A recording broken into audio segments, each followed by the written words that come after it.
जय श्री राम, जय श्री राम। श्री राम लक्ष्मण सीता वन चलने के लिए अब सबसे विदा ले रहे हैं। दासी दास बोलाई बहोरी, घुरहि सौंपी बोल कर जोरी।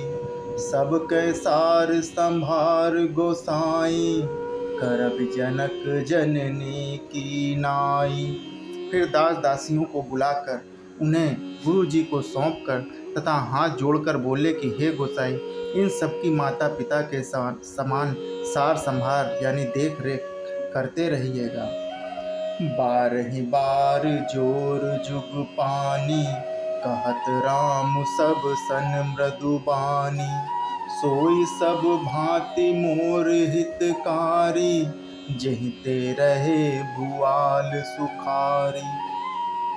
श्री रामचंद्र जी बार बार दोनों हाथ जोड़कर सबसे कोमल बाणी कहते हैं कि मेरा सब प्रकार से हितकारी मित्र वही होगा जिसकी चेष्टा से महाराज सुखी रहे। मातु सकल मोरे बिरह, जेहि न होई दुख दीन। सोई उपाय तुम करहु सब, पुरजन परम प्रवीण। हे परम चतुरपुरवासी सज्जनों, आप सब लोग वही उपाय करिएगा जिससे मेरी सब माताएं मेरे विरह के दुख से दुखी ना हों।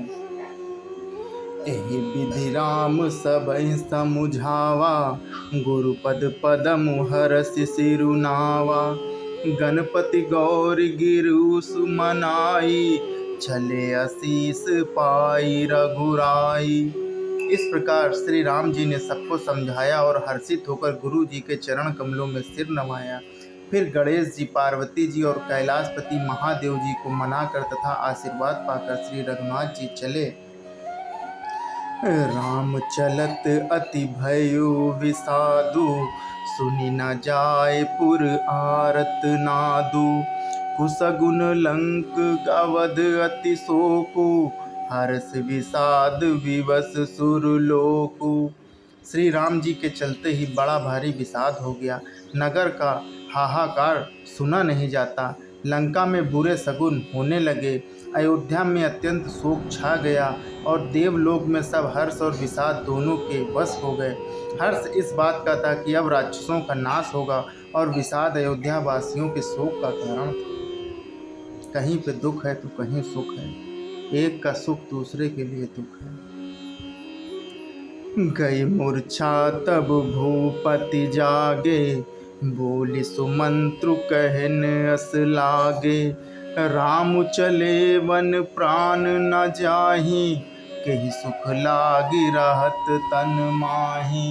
मूर्छा दूर हुई तब राजा जागे और सुमंत्र को बुलाकर ऐसा कहने लगे कि श्री राम वन को चले गए पर मेरे प्राण नहीं जा रहे हैं। ना जाने ये किस सुख के लिए शरीर में टिक रहे हैं। एते कौन व्यथा बलवाना, जो दुख पाई तजह तनु प्राणा। पुनि धरि धीर कहेउ नर नाहु, लय रथु संग सखा तुम जाहु। इससे अधिक बलवती और कौन सी व्यथा होगी जिस दुख को पाकर प्राण शरीर छोड़ेंगे, अर्थात इस दुख से बड़ा कौन सा दुख होगा। फिर धीरज धरकर राजा ने कहा कि हे सखा, तुम रथ लेकर श्री राम के साथ जाओ।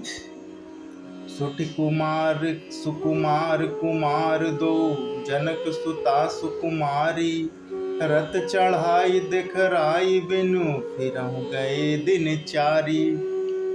दशरथ जी ने समझा दिया कि अत्यंत सुकुमार दोनों कुमारों को और सुकुमारी जानकी को रथ में चढ़ाकर वन दिखलाकर 4 दिन के बाद लौट आना।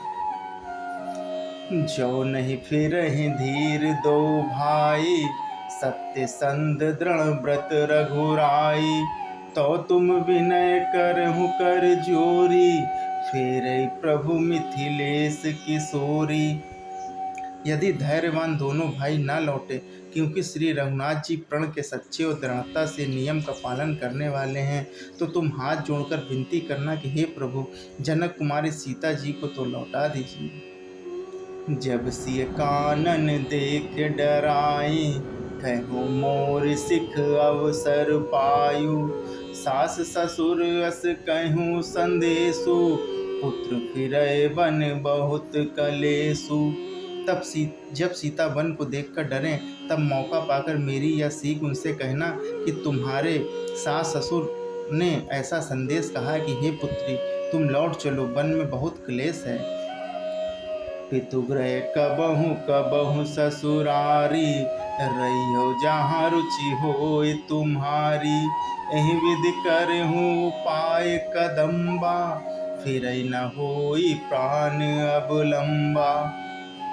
कभी पिता के घर, कभी ससुराल, जहाँ तुम्हारी इच्छा हो वहीं रहना। इस प्रकार तुम बहुत से उपाय करना। यदि सीता जी लौट आएं तो मेरे प्राणों को सहारा हो जाएगा। नाहित मोर मरण पर नामा, कछु न बसाई बह विधि बामा। अस कहीं मूर्छि परा महराऊ, राम लखन सिय आन दिखाऊ। नहीं तो अंत में मेरा मरण ही होगा। विधाता के विपरीत होने पर कुछ बस नहीं चलता है। हाँ, राम लक्ष्मण और सीता को लाकर दिखाओ। ऐसा कहकर राजा मूर्छित होकर पृथ्वी पर गिर पड़े। जय श्री राम, जय श्री राम।